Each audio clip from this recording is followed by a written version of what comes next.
কোরআন যখন প্রথম নাজিল হয় তখন এর শ্রোতা ছিল কিছু আরব, যারা এক স্থান থেকে অন্য স্থানে ঘুরে বেড়াত। এখন এই আয়াতগুলো কিছুক্ষণের জন্য তাদের দৃষ্টিতে দেখুন। আলাম নাজআলিল আরদা মিহাদা, আমরা কি জমিনকে তোমাদের জন্য বিছানা স্বরূপ বানাইনি? তারা কোথায় ভ্রমণ করত? মরুভূমিতে। তারা সেখানে কি দেখত? বিশাল বালুকাময় এলাকা তাদের সামনে বিছানো রয়েছে। এরপর আল্লাহ বলেন, ওয়াল জিবালা আওতাদা, আর পাহাড়গুলোকে বানিয়েছি পেরেক স্বরূপ। সে যখন মরুভূমিতে তাঁবু খাটায় এবং সে দেখে তার পেছনের পাহাড়গুলো একই রকমের, তাই না? সে যখনই তার তাঁবুর কথা ভাবে তার মাথায় আসে পাহাড়গুলোর কথা। তার ভ্রমণের সময় রাত চলে আসে, তাই তাকে ক্যাম্প করতে হয়, তাঁবু বানাতে হয়। এরপর সে আর তার পরিবার সেখানে ঘুমিয়ে যায়।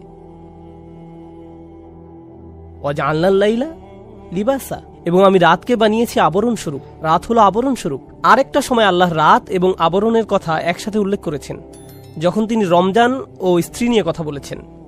উহিল্লা লাকুম লাইলাতুস সিয়ামি আর রাফাস ইলা নিসাইকুম হুন্না লিবাসুল লাকুম, তারা তোমাদের পরিচ্ছদ স্বরূপ, আবরণ স্বরূপ।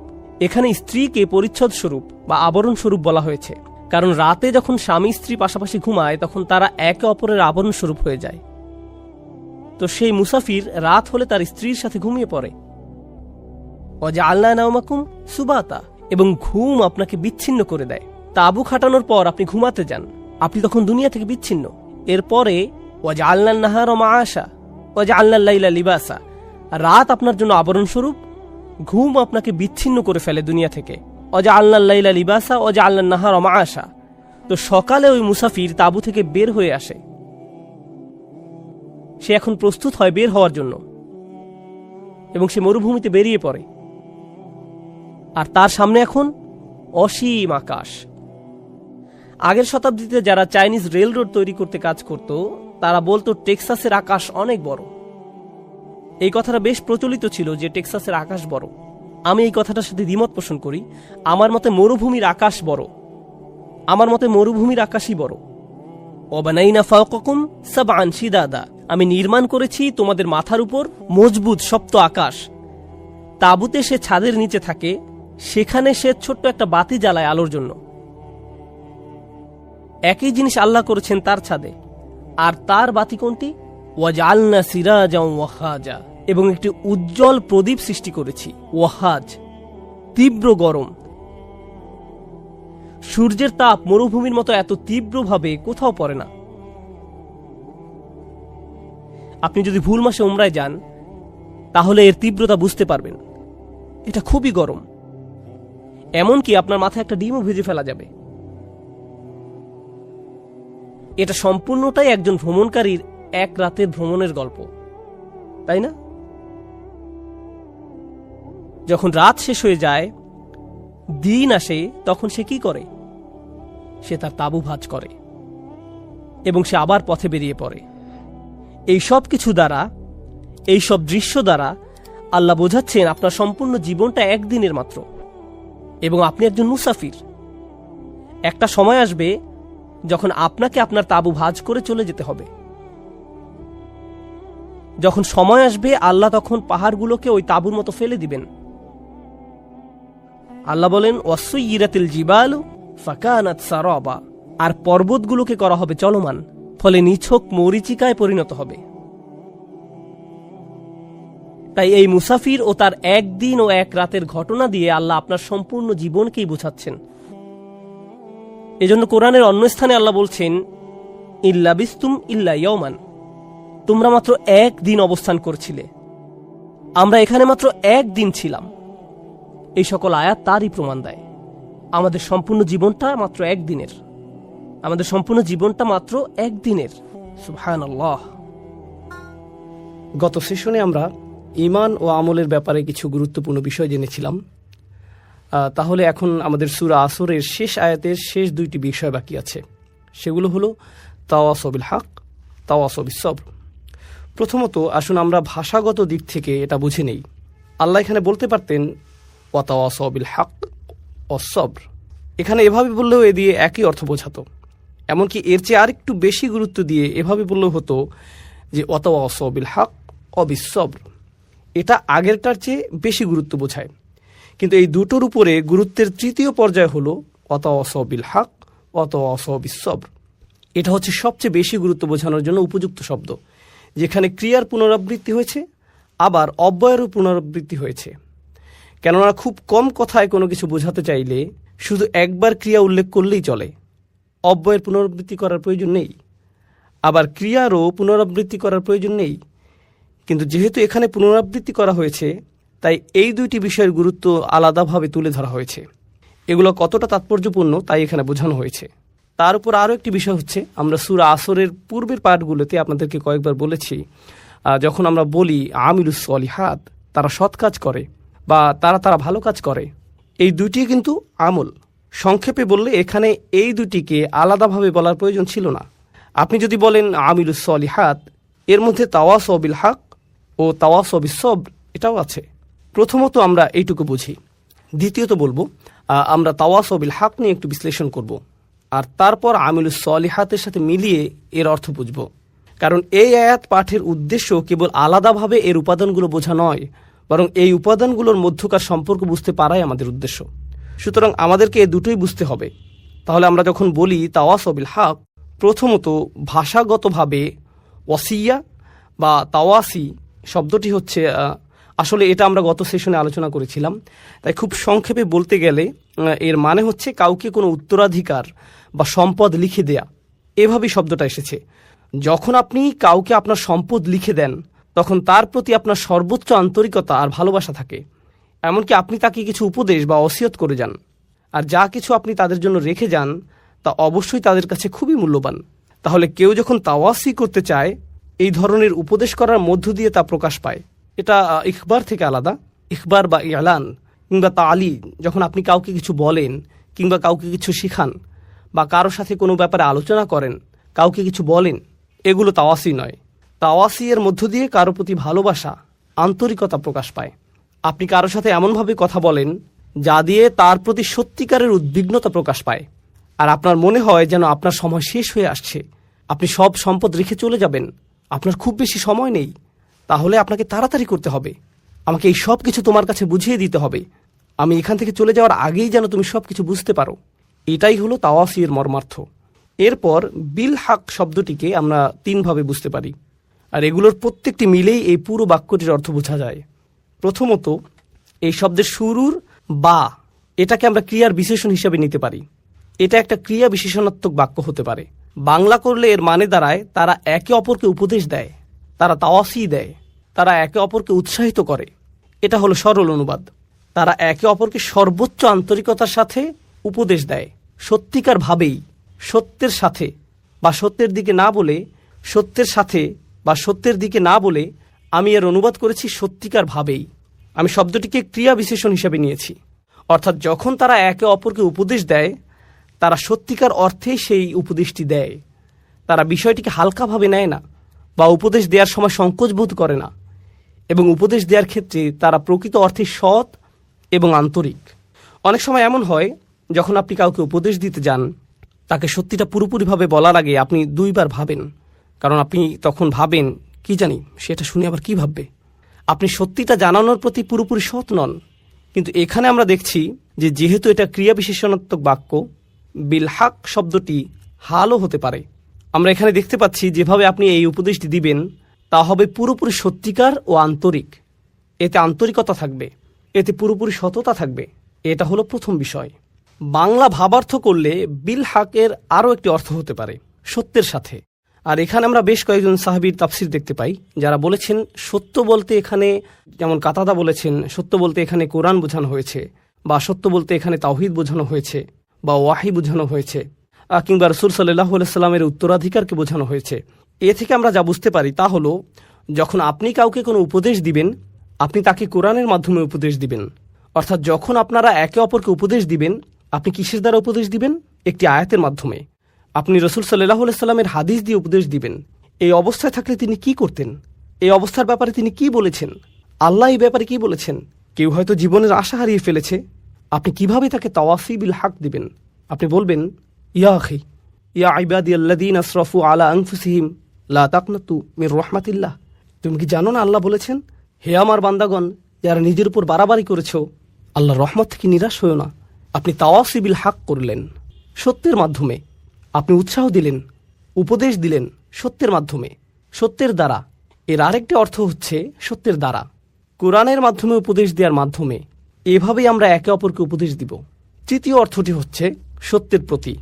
তাহলে আমরা পেলাম সত্যিকার ভাবে, আমরা পেলাম সত্যের মাধ্যমে, আর শেষে পাচ্ছি সত্যের প্রতি। অর্থাৎ এ থেকে আমরা বুঝতে পারি এমন একজন মানুষ যে তার উদ্যম হারিয়ে ফেলেছে, সে তার শক্তি হারিয়ে ফেলেছে, তারপরও আল্লাহর উদ্দেশ্যে সে তার কাজ চালিয়ে যাচ্ছে। সূরা এখানে এই অংশটি আসার মাহাত্ম্য হচ্ছে এই মানুষেরা ইতোমধ্যে ঈমান এনেছে এবং তারা ভালো কাজ করেছে, কিন্তু তাদের উদ্যম শেষ হয়ে আসছে। সুতরাং আপনাকে তাকে মনে করিয়ে দিতে হবে, দেখো তোমাকে এই সত্যের মুখোমুখি হতে হবে, আমাদের সবাইকে আল্লাহর সামনে দাঁড়াতে হবে। এই চূড়ান্ত সত্যটা ভুলে যেও না। আপনাদের একে অপরকে উপদেশ দিতে হবে, একে অপরকে স্মরণ করিয়ে দিতে হবে যে আমাদের উদ্দেশ্যটি কী ছিল। কারণ এখানে ইলা শব্দটির যে অর্থ আমরা পাই, এখানে এটার অর্থ হলো তাদের এই সকল কর্মের আসল উদ্দেশ্যের প্রতি আপনি তাদেরকে স্মরণ করিয়ে দিন। তাহলে আমরা তাওয়াসি বিল হক এই আয়াতের বা এর মাহাত্ম্য জানলাম। আল হক শব্দটিরও তিনটি তাৎপর্য রয়েছে। তাহলে আমরা বা এর তিনটি মাহাত্ম্য জানলাম, এবার আমরা আল হক শব্দের তিনটি মাহাত্ম্য জানব।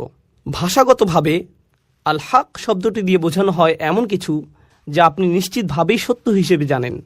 এর জন্য আপনাকে আলাদাভাবে বলতে হয় না, আপনার অন্তর থেকে আপনি বিশ্বাস করেন এটাই সত্যি। তাহলে এখানে বলা হচ্ছে যখন তারা একে অপরকে উপদেশ দেয়, তারা এমন কিছুর প্রতি উপদেশ দেয় যা তারা সত্য হিসেবেই জানে। তাদেরকে এই ব্যাপারে আলাদাভাবে বলতে হয় না, মন থেকেই তারা জানে তাদেরকে যা বলা হচ্ছে তাই সত্য। এটা হচ্ছে আল হক এর প্রথম অর্থ। দ্বিতীয় অর্থ হচ্ছে এমন বিষয় যা দলিলের মাধ্যমে প্রমাণ করা যায়। অর্থাৎ আপনি তাদেরকে এমন বিষয় বললেন, তারা শুনে বলবে আমি তো এরকম কিছু কখনো শুনিনি, আমার এটাকে সত্য মনে হচ্ছে না। হতে পারে তারা এটা শুনে সত্য মনে করবে, আবার এমনও হতে পারে তারা বলবে আমি নিশ্চিত নই, আমি এরকম কথা কখনো শুনিনি। তখন আপনি তাদেরকে কি বলবেন? দলিল। হক এর আরেকটি অর্থ হচ্ছে এমন বিষয় যা দলিলের মাধ্যমে প্রমাণ করা যায়, আর এই বিষয়গুলো একটি অপরটির সাথে সম্পর্কযুক্ত। তাহলে আপনি কেমন দলিল উপস্থাপন করবেন? যাতে সত্য মিথ্যার পার্থক্য করা যায় কোরআনের মাধ্যমে। তাহলে এটা হলো দ্বিতীয় তাৎপর্য। আর তৃতীয়টি খুবই গুরুত্বপূর্ণ। আরবি ভাষায় হক শব্দটি আবশ্যকীয় কাজ বোঝাতেও ব্যবহৃত হয়। এমন কাজ যা আপনার জন্য অত্যাবশ্যকীয়, এটা অধিকার বোঝাতেও ব্যবহৃত হয়। যেমন উদাহরণস্বরূপ বলা যায় আল্লাহ বলেছেন হুকুক আল্লাহ আর হুকুকুল ইবাদ, তাই না? আরেক জায়গায় আল্লাহ আয্যা ওয়া জাল্লা বলেছেন হাক্কান আলাল মুত্তাকিন, যাদের তাকওয়া আছে তাদের জন্য এটা একটা আবশ্যকীয় কাজ। এর মানে হচ্ছে তোমরা একে অপরকে নিজেদের দায়িত্বের কথা স্মরণ করিয়ে দিবে, একে অপরকে মনে করিয়ে দিতে হবে। কারণ মানুষ প্রায়ই তাদের দায়িত্বের ব্যাপারে ভুলে যায়, তাদের কর্তব্যের ব্যাপারে উদাসীন হয়ে পড়ে। এগুলো এমন বিষয় যা তাদের অবশ্যই করতে হবে। সুতরাং তাওয়াসি বিল হক এর অর্থ এখানে এমনও হতে পারে যে কেউ একজন স্বামী হিসেবে সংসারের প্রতি কর্তব্যে অবহেলা করছে, তখন আপনি তাকে বলবেন ভাই তোমার দায়িত্ব আছে, তুমি এই মেয়েটিকে বিয়ে করেছো, মেয়েটিরও তোমার প্রতি অধিকার আছে। এটাও তাওয়াসি বিল হক। কেউ হয়তো তার বাবা মায়ের প্রতি সুবিচার করছে না, আপনি তাকে বললেন ভাই তোমার বাবা মায়ের প্রতি কর্তব্য আছে, আল্লাহর প্রতি তোমার দায়বদ্ধতা আছে ভাই, তোমাকে অবশ্যই ঠিক সময় মতো নামাজে দাঁড়াতে হবে। ইন্না সলাতা কানাত আলাল মুমিনিনা কিতাবাম মাওকুতা, এটাও কিন্তু তাওয়াসি বিল হক। এর মানে হলো একে অপরকে নিজেদের দায়িত্ব ও কর্তব্যের ব্যাপারে স্মরণ করানো ও উৎসাহ দেওয়া। এই সবগুলো অর্থ সম্মিলিত হয়েছে মাত্র তিনটি শব্দে, তাওয়াসি বিল হক, এই তিনটি শব্দে। এখন আসুন জেনে নেই এগুলো আগের আয়াতের সাথে কিভাবে সম্পর্কিত। ইল্লাল্লাযীনা আমানু ওয়া আমিলুস সলিহাত, তাহলে এটা হলো তৃতীয় অংশ তাওয়াসি বিল হক। তাহলে এটা হলো তৃতীয় অংশ তাওয়াসাও বিল হক। এটা সহজেই বোঝা যায়। বেশিরভাগ মানুষই ভালো কাজ বলতে বোঝে এমন কিছু যা তারা নিজেরা করে। ভালো কাজ মানে হচ্ছে আমি নামাজ পড়ি, আমি দান করি, আমি ভালো কিছু করলাম, আমি গালি দেই না, আমি এটা করি সেটা করি, আমি খারাপ কাজ থেকে দূরে থাকি এবং ভালো কাজ করার চেষ্টা করি। মানে হচ্ছে মানুষ ভালো কাজ বলতে বোঝে যাতে তারা কেবল নিজেরা সম্পৃক্ত। কিন্তু আসলে আমরা দুই ধরনের কাজ করি, এমন কাজ যা আমাদের প্রভাবিত করে আর এমন কাজ যাতে অন্যরা প্রভাবিত হয়। এই দুই ধরনের কাজ আছে। যখন আপনি নামাজ পড়েন তখন কে প্রভাবিত হয়? আপনি নিজেই। যখন আপনি দান করেন এটা আপনাকে প্রভাবিত করে, আবার অন্যকেও প্রভাবিত করে। যখন আপনি মিথ্যা বলেন এটা আপনাকে প্রভাবিত করে, কিন্তু এতে অন্য কেউ প্রভাবিত হয় না। এখন বিষয় হচ্ছে, আপনি যদি শুধুমাত্র এমন ভালো কাজের ব্যাপারে চিন্তা করেন যা শুধু আপনাকে প্রভাবিত করে, আর আপনার আশেপাশের মানুষরা এমন নয়, হয়তো অন্য কিছু করছে, তারা তাদের কর্তব্যে অবহেলা করছে, আর তারা যে তাদের দায়িত্ব অবহেলা করছে তা শুধু তাদেরকেই সমস্যায় ফেলছে না, বরং কাকে সমস্যায় ফেলছে? অন্যদেরকেও। আপনার অন্যদের প্রতিও দায়িত্ব আছে, আর এর অবহেলার কারণে অন্যরা প্রভাবিত হচ্ছে। আপনাকে অন্যায়ের বিপক্ষে দাঁড়িয়ে সত্য কথা বলতে হবে, এটা আপনার দায়িত্ব, এটা মানবতার প্রশ্ন। সহজভাবে বললে আসলে এমনটা করতে সাহসের প্রয়োজন হয়।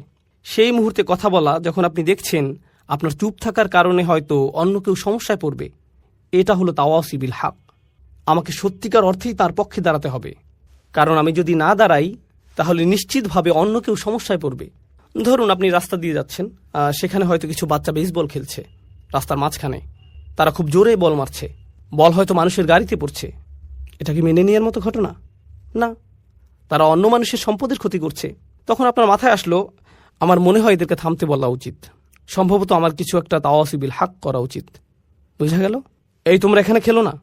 কিন্তু তখন আপনার মাথায় আসবে, আমি যদি এদেরকে খেলা থামাতে বলি এরা হয়তো আমাকে নিয়েই খেলা শুরু করবে। এরা শুধু মুখে বলেই ক্ষান্ত হবে না, আমাকে মারতেও পারে শুধুমাত্র থামতে বলার কারণে। এটা একটা খুবই ছোট উদাহরণ। বড় পরিসরে বললে, পরিবারের ভেতরে যদি এমন হয়, আপনার বাবা হয়তো কোনো ভুল করেছেন, আপনার মা, আপনার মেয়ে, আপনার বোন, আপনার স্ত্রী, পরিবারের কেউ হয়তো কোনো ভুল করেছে, তারা কোনো অন্যায় করেছে, কেউ হয়তো মোহর পরিশোধ করছে না, কিংবা সম্পত্তির সমান ভাগ করা হচ্ছে না, আর এটা আপনার সামনেই ঘটছে। আপনার ভেতরে তখন মনে হচ্ছে আমার কিছু বলা উচিত, আমার বলা উচিত যেটা ভুল। কিন্তু তখন আপনি ভাবেন এর ফলাফল কি হবে? তারা সবাই আমাকে বকা দেবে, তারা হয়তো আমাকে অহংকারী ভাববে, এমনকি আমার সাথে কথা বলা বন্ধও করে দিতে পারে।